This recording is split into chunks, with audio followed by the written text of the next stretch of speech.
Pourquoi il y a tellement de critiques autour de l'argent? Parce que tout le monde voudrait plus d'argent, mais ils ne se donnent pas les moyens pour.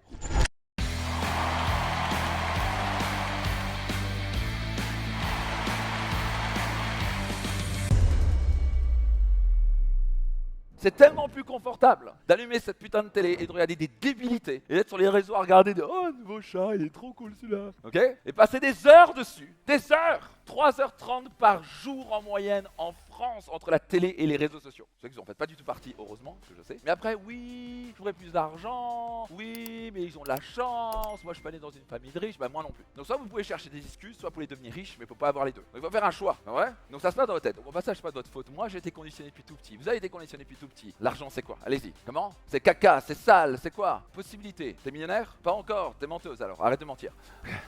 Okay. C'est très important, vous êtes vraiment franc entre qu'est-ce que vous voulez bien sûr intellectuellement, mais qu'est-ce que au fond vous croyez. Et c'est souvent inconscient, c'est pas votre faute, parce que quand vous avez répété depuis tout petit, l'argent c'est sale, quand vous regardez à la télé, c'est qui les héros? Les riches ou les pauvres? En général c'est les pauvres. On l'a vu un vrai switch à Hollywood dans les années 70-80, où avant, quand vous regardez vraiment, les héros c'était des gens riches, il y a bien longtemps, c'est des gens riches. Et à partir des années 80, ils ont commencé à analyser le marché, ils ont dit, hey, si on veut vendre plus de films, il faut parler à qui? À la masse. Qui est la masse? Les pauvres. Donc on va pas s'adresser aux riches. Et donc on va commencer à retourner le riche en vilain. Ah bah ça, est-ce qu'il y a des riches vilains? Et qui pensent qu'il y a beaucoup de pauvres vilains aussi? Qui pensent qu'il y en a même beaucoup plus? Qui pensent que c'est beaucoup plus à risque de faire un crime et de voler quand t'as pas d'argent que quand t'es blindé de multimillions? Bah, qui pensent que les histoires que vous dites conditionnent énormément? Bah ouais, bah, c'est pour ça que par exemple Disney a un tel succès parce qu'elle conditionne des bonnes valeurs chez les enfants. Okay, mais si vous regardez vraiment dans le monde, si vous regardez dans les dernières histoires depuis 20-30 ans, c'est le riche. Salaud. Robin des Bois, il était pauvre ou riche? Il était pauvre et il volait aux riches. Oh, pour donner aux pauvres. Bravo. Oh.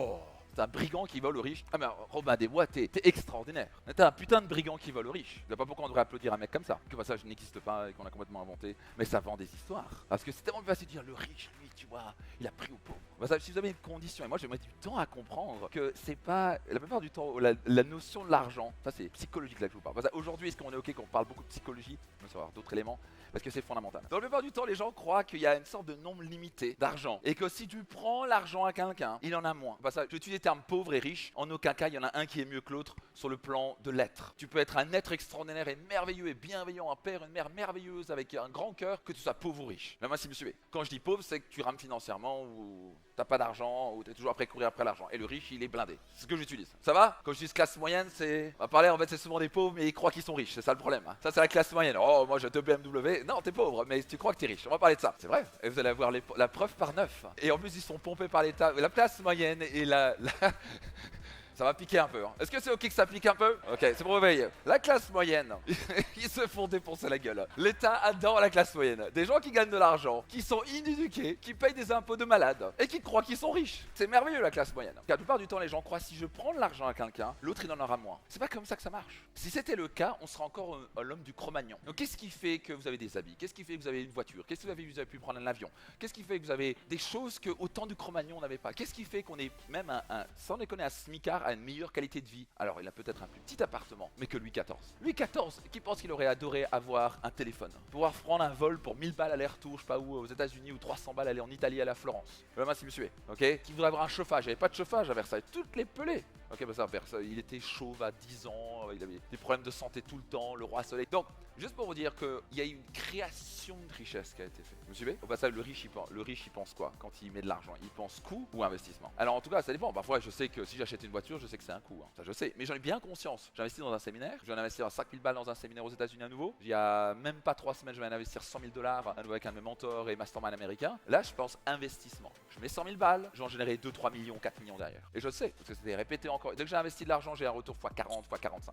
Qui pense que ça, c'est imbattable. Tu mets 100 000 balles et t'en sors 4 millions. Et le riche, il pense comme ça. Quel est le meilleur retour investissement que je peux avoir? Tiens, j'investis, je vais avoir un retour. Je sais quand j'ai un coup. Le pauvre, il a complètement inversé. Il croit qu'il investit quand il achète des chaussures et il voit un séminaire ou une formation ou un coach comme un coût. Oh, coach sportif, ça coûte de l'argent. Ah, par contre, oh, c'est des chaussures, ah oui. Il voit ça comme un investissement. Il se dit, bah, avec ça, j'obtiens la reconnaissance de mes amis, je vais être accepté dans le groupe. Le problème, c'est que tes chaussures, tu les portes 10 fois, maintenant elles sont sales. Et à un moment, t'es toujours en retard à la mode parce que la nouvelle chaussure va sortir, le nouveau téléphone va sortir. Donc t'es toujours en retard. Pas vrai? Apple, c'est les maîtres à ça. Ils te sortent toujours. Ça marche, il y avait un truc sur les réseaux, c'était mort de rire.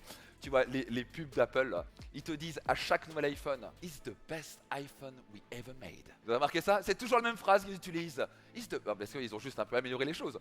Mais pourquoi? Parce que les gens ils sont non, j'ai l'iPhone 13, non, il faut l'iPhone 14. L'iPhone 13, l'iPhone 14, il va pas vous rendre plus riche. Il prend les mêmes photos, fait le même truc, il est très bien. Qui pense iPhone 13, il est vachement bien, l'iPhone 14 est vachement bien aussi. Mais ça, il faut me faut tout nouveau, j'achète neuf, bien sûr.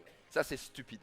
Ça, c'est un coup direct. Donc, vous devez commencer à repenser vos choses. Beaucoup de gens, vous êtes là, des habits, sac à main, nouvelle voiture. Ça va pas vous rapporter de l'argent. Ça va coûter de l'argent. Donc maintenant, ici, qui pense de l'apprendre plein de choses, donc vous faites un investissement en vous-même. Et si vous passez, même serait-ce que la moitié de ce que vous allez apprendre, qui pense qu'il va pouvoir créer plus d'argent. Donc vous allez faire un retour sur investissement et vous allez créer de la richesse. Par exemple, avant que je lance mon activité de coaching, il n'existait pas Finance Max, il n'existait pas des sciences sur le site, il n'existait pas des programmes comme le 3M.